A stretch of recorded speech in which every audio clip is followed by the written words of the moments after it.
Diyos, narito ang iyong bayan. Hinahanap ang iyong mukha. Sa maraming araw kami nakipagbaka sa sanglibutan. Ang iba sa amin ay sugatan. Maraming nagabagabag sa aming paglilingkod.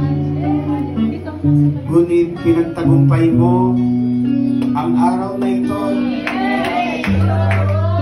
Muli mong ibuhos ang iyong Espiritu, sapagkat sa pamagitan niya kami ay lumakas, magiging makapangyarihan.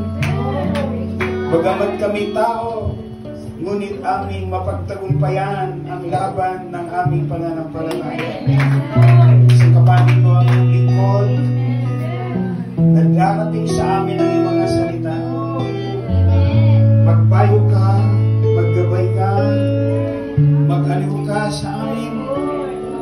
Hallelujah! At uuwi kami, nadala ang tangkas ng kagalakan, na minsan pa, ikaw ay naging kasama namin. Salamat po sa ngalan ni Jesus. Amen.